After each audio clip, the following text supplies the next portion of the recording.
بسم اللہ الرحمن الرحیم۔ زاد الطالبین کا دوسرا باب ہے جملہ اسمیہ، سبق نمبر 8 ہے، جس میں ہم حدیث پڑھیں گے کہ حیا ایمان کا حصہ ہے۔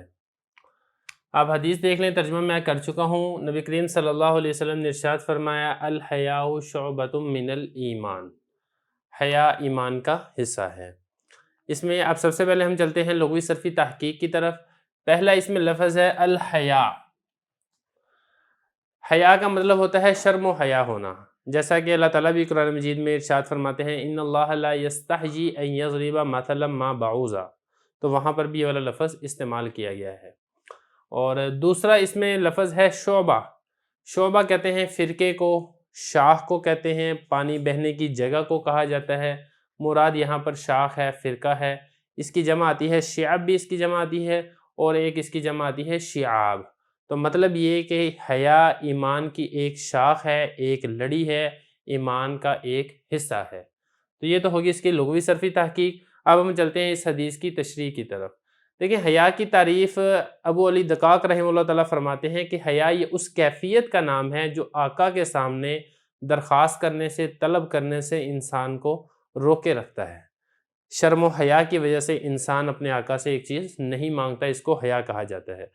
جبکہ حضرت جنید بغدادی رحمہ اللہ تعالیٰ سے کسی نے حیا کے بارے میں سوال کیا تو آپ نے فرمایا کہ اللہ کی بے شمار نعمتوں کو اور اپنی کوتاہیوں کو دیکھ کر نفس میں جو حالت پیدا ہوتی ہے اس کو حیا کہتے ہیں۔ حیا کو ایمان کا حصہ بیان کیا گیا ہے کیونکہ حیا کی وجہ سے انسان بہت سے گناہوں سے، زنا سے، چوری سے، گالم گلوچ وغیرہ سے بچ جاتا ہے۔ اسی وجہ سے علماء نے کہا ہے کہ اگر حرام کام ہے تو حیا کرنا یہ واجب ہے، اگر مکروہ کام ہے تو حیا کرنا یہ مستحب ہے، اور جس میں حیا نہیں ہے اس کو پاگل اور بے وقوف تو کہا جائے گا، لیکن اس کو عقل مند اور دانا نہیں کہا جا سکتا۔ تو یہ تو ہوگی حیا سے متعلق۔ آگے ایک چیز اور سمجھیں کہ یہ جو شعبتن میں یہ جو تنوین ہے، یہ تنوین تعظیم کے لیے ہے۔ تنوین تعظیم کا مطلب بڑا ہونا بتانے کے لیے ہے کہ حیا ایمان کا بہت بڑا حصہ ہے، چھوٹا حصہ ایمان کا نہیں ہے۔ تو یہاں پر ایک سوال یہ پیدا ہوتا ہے کہ ایمان کے تو اور بھی بہت سے حصے ہیں، تو خاص طور پر حیا کا ذکر کیوں کیا گیا؟ تو اس کا جواب یہ دیا گیا کہ دیکھیں، حیا ہی ایسی چیز ہے جس کی وجہ سے انسان دنیا اور آخرت کا ہر نیک کام کرتا ہے اور ہر برائی سے وہ بچتا ہے۔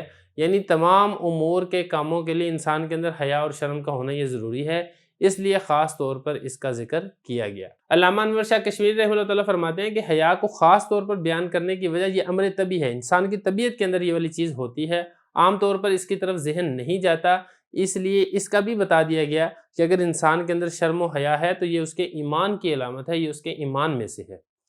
تو یہ اس حدیث کا ترجمہ تھا۔ تو انسان کو با حیا ہونا چاہیے، انسان کو بے شرم اور بے حیا نہیں ہونا چاہیے، بڑوں کا لحاظ کر لینا چاہیے، بڑوں کا ادب کر لینا چاہیے۔ بعض لوگ ہوتے ہیں وہ بہت منہ پھٹ ہوتے ہیں، وہ کہتے ہیں کہ جی ہم تو بڑے صاف گو ہیں، وہ جو بات ہوتی ہے وہ سیدھی کی سیدھی منہ کے اوپر مارتے ہیں۔ ایسا نہیں ہونا چاہیے، دوسرے بندے کا خیال کرنا چاہیے، دوسرے بندے کا لحاظ کرنا چاہیے، بڑے بندے کی خاص طور پہ انسان کو شرم و حیا کرنی چاہیے۔ یہی ایمان کا تقاضا ہے اور یہی اخلاقیات کی بھی نشانی ہے۔ یہ حدیث کی تشریح ہم نے کر لی ہے، اب چلتے ہیں اس کی ترکیب کی طرف۔